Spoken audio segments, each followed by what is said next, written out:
Selamat pagi semuanya. Salam sejahtera buat kita semua. Kebenaran firman Tuhan yang ingin kita renungkan pagi hari ini, saya ambil dari ini, saya share screen dulu ya.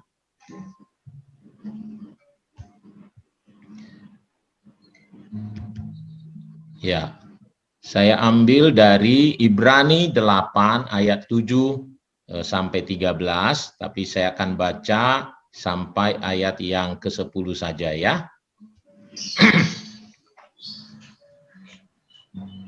Ya, saya bacakan untuk kita semua. Ya, Ibrani 8 ayat 7 sampai 10. Demikian firman Tuhan.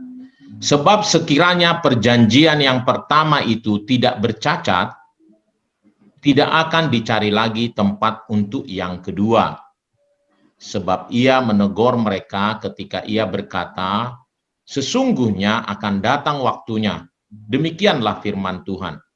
Aku akan mengadakan perjanjian baru dengan kaum Israel dan dengan kaum Yehuda.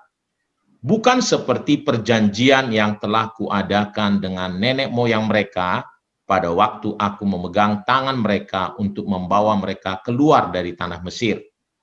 Sebab mereka tidak setia kepada perjanjianku dan aku menolak mereka. Demikian firman Tuhan. Maka inilah perjanjian yang kuadakan dengan kaum Israel. Sesudah waktu itu, demikianlah firman Tuhan. Aku akan menaruh hukumku dalam akal budi mereka dan menuliskannya dalam hati mereka. Maka aku akan menjadi Allah mereka dan mereka akan menjadi umatku. Ya, saudaraku yang dikasihi oleh Tuhan,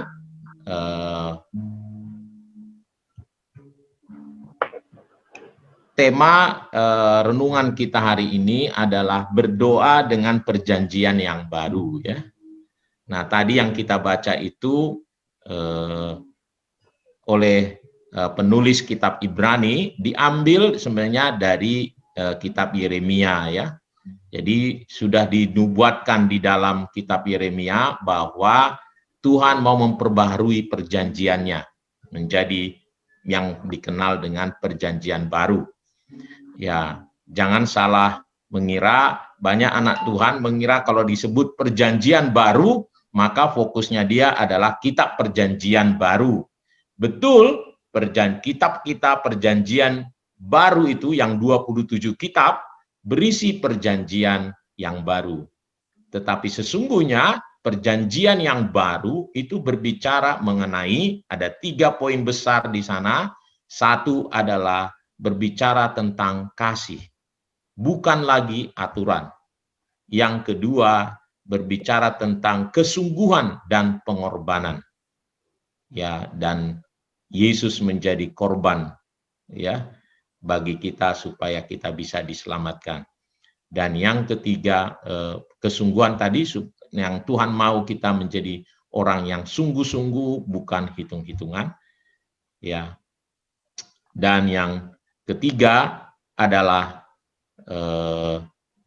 bahwa segala sesuatunya adalah bagi nama Tuhan. Semua harus dipersembahkan, bukan lagi soal ini berbicara. Makanya kalau di perjanjian lama sangat ditekankan persembahan berapa menjadi hak Tuhan, tetapi kalau di perjanjian baru semuanya adalah bagi Tuhan. Ya, semuanya bagi Tuhan. Nah, oleh karena itu berdoa sesuai dengan perjanjian yang baru. Ya, saya rindu kita betul-betul menjalankan doa kita ini yang sesuai dengan perjanjian baru. Jadi poinnya adalah mari kita berdoa bukan sebagai aturan. Wah, saya pekerja Tuhan harus berdoa, ya. Saya ini aturannya setiap hari harus berdoa atau bagaimana? Bukan. Tetapi yang Tuhan rindukan sebagai perjanjian baru adalah kita berdoa karena kasih kita kepada Tuhan. Yang kedua, berdoa perjanjian baru adalah bukan karena hitung-hitungan. Ya, kalau Tuhan mendengar doa kita, ya kita rajin berdoa. Kalau Tuhan tidak dengar, ya sudahlah berhenti berdoa, gitu ya. Atau ya sudahlah karena nggak dengar, ya sudahlah biasa-biasa aja. Atau berdoanya bagaimana nih? Kalau di perjanjian lama aturannya berdoa harus begini, begini, begini, begini, gitu ya. Nah, di dalam perjanjian baru Allah mau kita berdoa, bersyafaat, berkorban, dalam melayani, berkorban, dalam apapun yang kita lakukan, harus berkorban dan dengan sungguh-sungguh.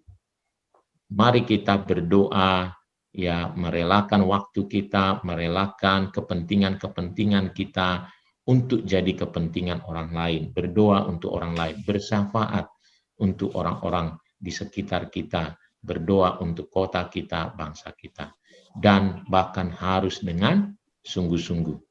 Dan yang ketiga, kita berdoa bukan hanya untuk supaya kita mendapat kemuliaan, tetapi semuanya untuk kemuliaan bagi nama Tuhan. Oleh karenanya, saya mengajak kita semua, ya, dalam berdoa pagi itu, berdoa pagi, juga berdoa kalau ada hari Rabu, atau doa-doa yang lain, Bapak Ibu Saudaraku, kerjakanlah sesuai dengan perjanjian baru, karena kita ada di dalam zaman perjanjian yang baru. Suatu perjanjian yang diperbarui oleh Tuhan, di mana kita bisa menikmati semua janji-janji Tuhan. Tentu kita harus juga, karena namanya perjanjian, bagian kita ada, karena itu dua pihak, gitu ya, dua pihak, supaya janji-janji Tuhan tergenapi atas hidup kita. Tuhan memberkati kita semuanya. Mari kita berdoa, datang kepada Tuhan.